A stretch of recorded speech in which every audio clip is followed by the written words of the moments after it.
my name is Emily. So last spring, it was 2022, I was finishing up my degree at Northwest, and I had kind of just been praying about what God wanted next for me, and I knew for a long time that He had called me to ministry, but I had no idea what that was going to look like.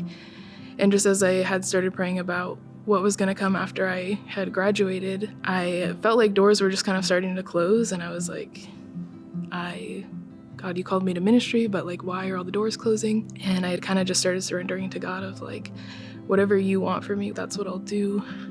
So I'll just wait for you to call me. And I went home that night and I went to bed, and God woke me up at like 2 a.m. and I just kept hearing, surely my goodness and mercy will follow you. And I woke up and just pulled out my Bible, and I was still like, God, why am I reading Psalm 23 at 2 a.m. and what does this mean?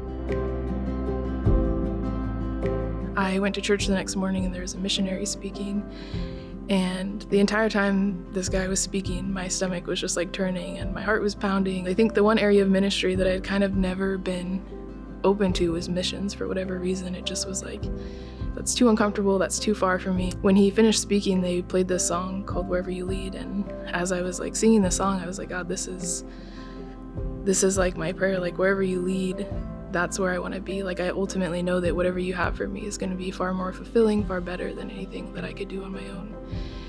And so in that moment, just like as I surrendered, my friend Brooke started walking over to me, and she just looked at me and said, Emily, you're called. And I was just like, I know. That was really the start of God calling me to missions.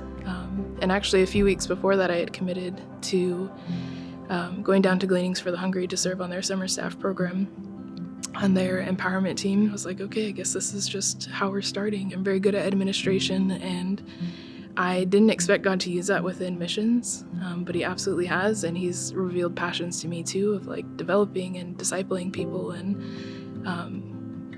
just opening new doors and opportunities through that. And so I served on their empowerment team again this summer, and we got to go to Nicaragua within the first few weeks of being there. To be able to go to Nicaragua and see the impact that it actually has on the people receiving it was just so incredible. And what's next for me right now, I'll spend 3 months in a lecture phase just learning about God and missions, and then we'll spend 2 months on outreach in Africa. I'm really excited just for what He has next, and I know that He's called me to full-time missions, and I've just continued to follow what He's placed in front of me.